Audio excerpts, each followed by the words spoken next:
Sore itu, setelah pertemuan singkat di restoran, Sera kembali menghampiri Rio dengan tatapan yang seakan mampu membaca isi hatinya. Ia menilai bahwa kegelisahan yang dirasakan Rio belum juga mereda, seolah masih ada sisa dahaga pertempuran yang belum terpuaskan. Rio sendiri menyadari hal itu. Pertarungannya melawan Pangeran Iblis sehari sebelumnya memang meninggalkan rasa tidak puas. Menyadari hal tersebut, Sera menawarkan sebuah solusi yang tidak biasa. Ia mengajaknya untuk melakukan pertarungan simulasi di pusat pelatihan ksatria. Tempat itu bukan sembarangan arena, melainkan fasilitas khusus dengan penghalang sihir yang selalu aktif serta diawasi oleh para imam dan pendeta terbaik untuk mengantisipasi kemungkinan cedera. Kesempatan seperti ini tidak pernah diberikan kepada petualang biasa. Bagi Rio, sulit rasanya menolak undangan semacam itu, terlebih dari seorang wanita yang begitu mempesona. Dalam perjalanan menuju arena latihan, Sera dengan senang hati berbicara banyak hal. Ia menjelaskan bahwa para ksatria kota ini memiliki pelatih khusus bernama Max Doyle, seorang ahli berlisensi dari aliran pedang Hume yang termasyhur di ibu kota. Max dikenal sebagai pengajar yang luar biasa, mampu membuat pemula menjadi ahli dalam waktu singkat. Sementara itu, Sera berperan sebagai instruktur praktik, memberikan pengalaman tempur nyata melalui simulasi pertempuran. Perpaduan keduanya menghasilkan kesatuan pasukan ksatria dengan kemampuan yang sangat tinggi. Sera juga menyinggung hubungan antara Ordo Ksatria dengan Guild Petualang. Di kota Lune, tidak seperti di banyak daerah lain, kedua organisasi besar ini tidak saling bermusuhan. Hubungan baik antara Neville Black, komandan ksatria, dengan Hugh, sang Master Guild, menjadikan keduanya lebih mirip rival yang saling menghormati ketimbang musuh yang berseteru. Kondisi ini membuat peran Sera sebagai pengajar ksatria, meski dirinya seorang petualang, tidak dipandang sebelah mata. Justru ia merasa beruntung, karena kebebasan waktunya memungkinkan ia tetap dapat mengunjungi perpustakaan dan tempat-tempat lain dengan leluasa. Setibanya di wilayah utara kota, mereka melewati kediaman wali kota sekaligus asrama ksatria. Lambang Margrave bergambar rusa betina terukir pada gerbang besar yang dijaga dengan ketat. Namun, karena Sera adalah instruktur tetap dan sekaligus penghuni kediaman wali kota, ia diperbolehkan keluar masuk dengan bebas. Para penjaga pun menyambutnya penuh hormat, termasuk ketika ia memperkenalkan Rio secara resmi. Setelah pemeriksaan formalitas selesai, mereka dipersilakan masuk menuju pusat pelatihan ksatria yang menyerupai koloseum kecil. Tepat saat lonceng menara berdentang menandai pukul 3 sore, mereka memasuki ruang tunggu arena. Para imam sudah bersiap sedia, berjaga-jaga jika terjadi sesuatu di tengah pertarungan. Sera segera melangkah menuju arena, lalu mengarahkan Rio untuk memilih senjata dari gudang persenjataan latihan. Semua pedang di sana telah ditumpulkan demi keselamatan. Sera mengambil pedang ramping menyerupai senjata yang biasa ia gunakan.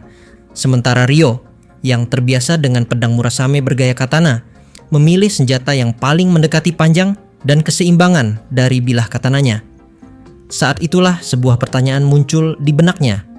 Kenapa Sera bisa tahu bahwa Rio adalah petarung yang menguasai senjata, meski secara penampilan ia hanyalah seorang penyihir biasa? Bahkan Abel sendiri pun baru mengetahuinya setelah Rio mengaku secara langsung. Sera hanya tersenyum samar, menyiratkan bahwa ia mampu menilai dari gerakan tubuh dan cara berjalan. Selain itu, ia sendiri juga seorang yang mahir menggunakan sihir dan pedang sekaligus, membuatnya jelas bukan petualang biasa. Begitu tiba di tengah arena, jarak 20 meter memisahkan keduanya. Atmosfer menjadi tegang, seakan udara menebal di antara mereka. Dalam hitungan detik setelah aba-aba diberikan, tubuh Sera menghilang dari pandangan, melesat dengan kecepatan yang hampir mustahil diikuti mata biasa. Serangan pertamanya nyaris mengenai Rio, namun ia mampu merespons dengan tusukan cepat, mengarah pada lengan lawannya sebelum tebasan pedang itu mencapai kekuatan penuhnya. Sera menyerang dengan gerakan satu tangan yang ringan namun kuat. Sementara Rio menggeser berat badannya ke belakang untuk menghindar, lalu kembali maju dengan serangan balasan. Dalam beberapa detik singkat, keduanya sudah bertukar tebasan dan gerakan secepat kilat. Rio terkejut sekaligus terkesima. Kecepatan Sera bahkan melampaui Pangeran Iblis yang baru saja ia hadapi kemarin. Sementara Sera tersenyum puas, matanya berbinar penuh semangat. Baginya, menemukan lawan yang mampu mengimbangi kecepatannya adalah sebuah kejutan menyenangkan. Para ksatria yang menonton dari tribun pun terperangah, karena jarang ada yang mampu bertahan melawan serangan cepat Sera. Pertarungan itu baru saja dimulai, namun baik Ryo maupun Sera sudah tahu, ini akan menjadi duel yang menguji kemampuan mereka hingga batasnya. Ryo belum sempat menarik napas panjang ketika Sera kembali melancarkan serangan. Kali ini, kecepatannya meningkat drastis. Tubuhnya melesat begitu cepat, hampir menembus batas kecepatan suara. Tebasan pedangnya pun menjadi jauh lebih ganas, 5 kali lebih cepat dibanding sebelumnya. Ryo segera menyadari bahwa mustahil untuk menghindar terus-menerus menghadapi kecepatan seperti itu. Bahkan menangkis serangan dari arah depan pun menjadi ujian yang amat berat. Ketika pedangnya beradu dengan pedang Sera pada titik terkuat, ia merasakan bobot luar biasa yang membuat lengannya bergetar. Bagaimana mungkin sosok perempuan dengan tubuh ramping mampu menghasilkan tebasan seberat itu? Pertanyaan itu sempat melintas di kepalanya, meski ia sadar betul jika diucapkan, hal itu hanya akan menyinggung sang elf. Berbeda dengan bentrokan pertama, di mana ia masih mampu membalas serangan dengan tusukan cepat. Kali ini Ryo terpaksa bertahan sepenuhnya. Sesekali ia mencoba menahan atau menangkis, namun serangan-serangan itu hanya cukup untuk memperlambat momentum Sera, bukan benar-benar menghentikannya. Meskipun demikian, pertahanan Ryo tetaplah sekuat tembok baja. Pengalaman panjangnya, termasuk saat menghadapi elang pembunuh bermata satu maupun Akuma Leonor, telah menempanya menjadi benteng yang nyaris tak tertembus. Namun, bahkan tembok baja pun memiliki batasnya. Setiap tebasan yang diterimanya kini mulai mengguncang keseimbangannya. Rasanya seperti sedang menghadapi sang master, Dullahan, yang dulu melatihnya dengan keras. Sera jelas bukan hanya mengandalkan kecepatan. Ryo menyadari rahasia di balik kekuatan itu. Ia menggunakan sihir angin untuk memperkuat setiap gerakan tubuhnya. Langkah kakinya, ayunan pedangnya, hingga pergerakan seluruh tubuhnya, semuanya diperkuat oleh kendali sihir yang luar biasa halus. Itu bukan lagi sekadar penggunaan sihir, melainkan penyatuan total antara sihir dan pedang, atau magic and swordsmanship. Sera mampu mengendalikannya dengan cara yang tampak begitu alami, seolah sudah menjadi pernapasannya atau sudah menjadi detak jantungnya sendiri. Tingkat penguasaan seperti itu bahkan melampaui Leonor sang Akuma. Akibatnya, tidak hanya kecepatannya yang tak terkejar, tetapi juga setiap tebasannya membawa bobot yang abnormal, seakan diperkuat oleh kekuatan alam itu sendiri. Bagi Ryo, lawan semacam ini adalah ujian sejati. Ia tahu dirinya memiliki taktik-taktik rahasia yang bisa ia gunakan, namun kali ini ia menolak. Ia ingin menguji kemampuan dirinya secara murni, tanpa trik atau jalan pintas. Pertarungan ini adalah kesempatan berharga untuk menempa kembali ketajamannya yang terasa kian pudar sejak terakhir kali berlatih bersama sang master. Namun, atmosfer di arena perlahan berubah. Semakin lama, semakin jelas bahwa pertahanannya mulai runtuh. Pedang yang ia gunakan tampak penuh retakan setelah berkali-kali menangkis serangan mustahil itu. Nafasnya kian berat, dan untuk pertama kalinya ia merasa kalah dalam tempo pertempuran. Dan akhirnya momen itu datang. Setelah menahan puluhan tebasan, pedang Ryo pecah. Bilahnya tak mampu lagi menanggung beban tebasan terakhir Sera. Dalam sekejap, pedang lawan itu meluncur lurus ke arah lehernya, hanya untuk berhenti tepat di depannya. Duel berakhir. Ryo mengakui kekalahannya tanpa perlawanan lebih lanjut. Sorak-sorai pecah dari tribun. Para ksatria yang menyaksikan menyampaikan rasa kagum atas pertarungan luar biasa itu. Namun bagi Ryo, tepuk tangan itu tak berarti apa-apa. Ia lebih sibuk menahan rasa lelah sekaligus keterkejutan yang menyergapnya. Di hadapannya, Sera tampak begitu bersemangat. Ia tersenyum lebar, lalu tanpa pikir panjang, langsung merangkul Ryo dengan spontan. Kejadian itu membuatnya terdiam kaku. Pikirannya kacau oleh sikap mendadak sang elf. Sadar akan tindakannya, Sera segera mundur dengan wajah memerah. Namun kemudian ia menggenggam kedua tangan Ryo erat-erat, mengguncangnya penuh antusias, memuji pertahanan Ryo yang luar biasa. Ryo hanya bisa menanggapinya dengan rasa hormat yang sama, Baginya, apa yang dilakukan Sera jauh lebih menakjubkan, mengendalikan seluruh tubuh dengan sihir angin, menyatu dalam setiap ayunan pedang, adalah sesuatu yang bahkan mustahil dibayangkan oleh banyak orang. Ia sadar bahwa hanya penguasaan magis tingkat tinggi yang memungkinkan hal itu. Seorang biasa sudah pasti akan kehabisan energi bahkan sebelum berhasil mencoba. Sera sendiri mengaku bahwa kemampuan itu lahir dari latihan tanpa henti, namun ia justru balik kagum kepada Ryo. Pertahanan yang ia tunjukkan nyaris mustahil ditembus dan jelas hasil dari pelatihan keras di masa lalu. Ryo pun mengakui bahwa ia memiliki seorang guru pedang yang sangat berpengaruh dalam hidupnya. Pernyataan itu mengejutkan Sera. Ia terdiam sesaat lalu menatap jubah yang dikenakan Ryo dengan penuh perhatian. Dengan kepekaan khas seorang elf, ia menyadari sesuatu. Jubah itu bukan benda biasa. Ia menyimpulkan bahwa pakaian tersebut diberikan oleh Raja Peri, makhluk legendaris yang bahkan di kalangan elf pun hanya disebut dalam kisah-kisah kuno. Fakta bahwa Raja Peri bukan hanya memberikan jubah, tetapi juga melatih Ryo dalam seni pedang, membuatnya benar-benar tertegun. Ryo sempat teringat bahwa dulu Lewin Sang Naga pernah melontarkan komentar serupa, seakan ada sesuatu yang unik tentang dirinya sebagai murid seorang Raja Peri. Sera pun mengaku bingung harus menyikapi hal ini. Baginya, Raja Peri adalah sosok legenda yang biasanya dikaitkan dengan sihir, bukan pedang. Namun kenyataan di hadapannya jelas. Sang Raja Peri telah membentuk Ryo bukan sebagai penyihir semata, melainkan sebagai petarung sejati yang mampu memadukan sihir dan pedang. Sebelum pembicaraan itu berlanjut, suara seseorang memanggil dari tribun, mengalihkan perhatian mereka dari percakapan yang hampir membuka lebih banyak rahasia. Pertarungan telah usai, namun benih rasa penasaran dan penghormatan di antara keduanya baru saja tumbuh semakin dalam. Pertarungan antara Ryo dan Sera baru saja berakhir ketika sebuah suara dari kejauhan memanggil sang elf. Seorang perempuan muda berlari kecil sambil berteriak, mengingatkan bahwa sudah hampir waktunya bagi Sera untuk menghadiri sesi latihannya bersama Lord Alfonso. Mendengar itu, Sera hanya menghela napas seolah pasrah, lalu melambaikan tangan memanggil perempuan tersebut mendekat. Ia kemudian menoleh pada Ryo, meminta maaf karena harus pergi lebih awal. Sambil tersenyum ringan, ia menjelaskan bahwa Alfonso adalah cucu dari wali kota Lun. Pria muda itu baru saja memasuki usia dewasa tahun lalu, dan karena semua anak sang wali kota telah tiada, Alfonso kini menjadi pewaris tunggal sekaligus calon penerus jabatan tersebut.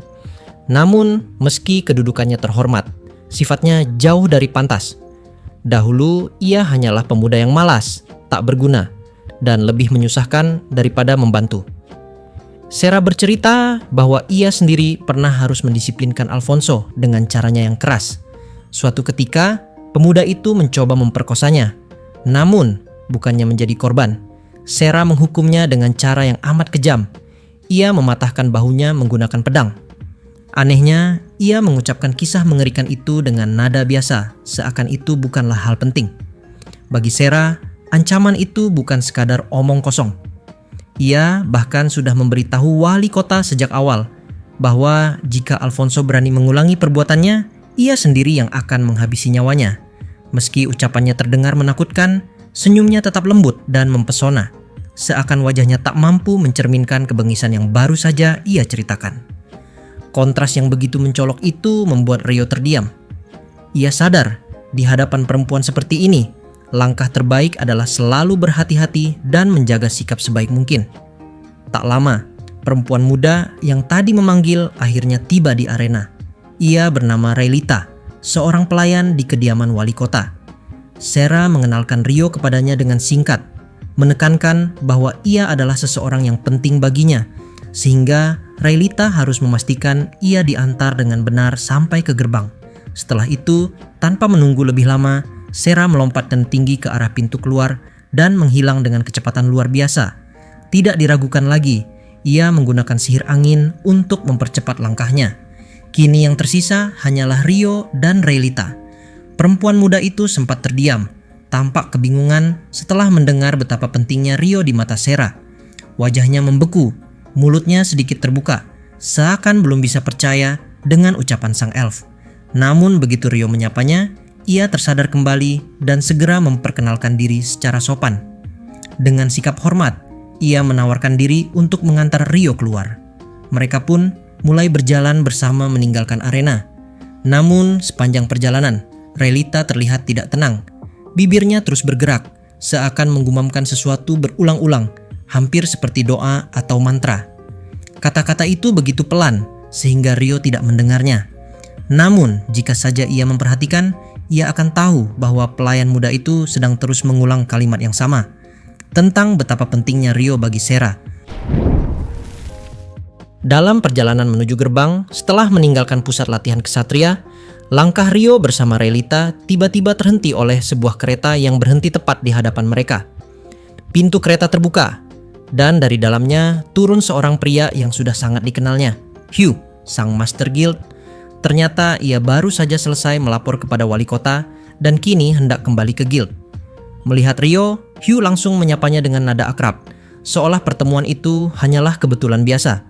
Ia kemudian menawarkan tumpangan, bahkan meminta Rio ikut naik ke dalam kereta bersamanya. Rio sebenarnya tidak terlalu ingin, mengingat apa yang terjadi sehari sebelumnya. Namun, dengan sikap khasnya yang tegas, Hugh segera memberi instruksi pada Relita bahwa ia sendiri akan membawa Rio kembali ke guild. Tidak ada lagi pilihan bagi Rio selain menerima. Dengan sedikit terpaksa, ia mengucapkan terima kasih pada Relita dan meminta pelayan itu kembali ke kediaman wali kota untuk melanjutkan tugasnya. Begitu masuk ke dalam, ia mendapati bahwa hanya ada Hugh seorang diri di kursi kereta. Dengan santai, sang Master Guild mempersilakannya duduk. Setelah itu, Hugh mengetuk dinding kereta, memberi sinyal pada kusir untuk berangkat. Suasana di dalam kereta segera dipenuhi ketegangan yang tak terucapkan, terlebih karena Rio sudah menebak arah pembicaraan yang akan datang. Hugh tentu ingin membahas peristiwa besar yang terjadi kemarin. Benar saja, sang Master Guild menyinggung tentang insiden tersebut. Namun, alih-alih marah, Hugh justru mengucapkan terima kasih. Ia sudah mendengar laporan dari Arthur, termasuk bagaimana tanpa kehadiran Rio di saat yang tepat, nyawa banyak orang, termasuk Abel, mungkin sudah lenyap dari muka bumi. Bahkan Hugh sampai menundukkan kepala sebagai tanda hormat dan rasa syukurnya. Meski begitu, ucapan terima kasih itu segera diikuti teguran. Hugh menegaskan bahwa tindakan Rio menerobos penjagaan begitu saja jelas tidak bisa dibenarkan, apalagi sebagai anggota guild. Maka, sebagai bentuk hukuman, Hugh memutuskan untuk memberikan komisi wajib. Rio diwajibkan mengambil 3 misi dalam 2 bulan ke depan. Tidak ada yang mendesak, dan pilihan misi sepenuhnya terserah padanya. Namun perintah itu tidak bisa ditawar. Bagi Rio, hukuman ini terasa ringan, bahkan terlalu ringan dibandingkan apa yang ia bayangkan. Namun Hugh menjelaskan bahwa cara ini adalah win-win solution. Guild akan diuntungkan karena pekerjaan terselesaikan, Rio akan mendapat rekam jejak yang lebih baik, sementara para petualang lain tetap bisa bekerja dengan normal. Dengan begitu, tak ada pihak yang dirugikan. Pembicaraan berlanjut ketika Hugh menanyakan alasan Rio berada di kediaman wali kota. Rio menjawab singkat bahwa ia hanya melakukan latihan tanding. Jawaban itu membuat Hugh kaget, bahkan sempat khawatir bahwa fasilitas istana mungkin hancur akibat ulahnya. Reaksi itu jelas bukan lelucon, karena raut wajahnya benar-benar serius. Namun Rio segera menepis kekhawatiran tersebut, menjelaskan bahwa itu hanya pertarungan dengan pedang tumpul, sehingga tidak ada kerusakan yang mungkin terjadi. Mendengar itu, Hugh akhirnya merasa lega dan membiarkan pembicaraan berakhir di sana. Tidak lama kemudian, kereta yang mereka tumpangi akhirnya berhenti tepat di depan guild. Perjalanan singkat yang penuh ketegangan dan peringatan itu pun selesai, menandai awal dari kewajiban baru yang harus dipenuhi Rio.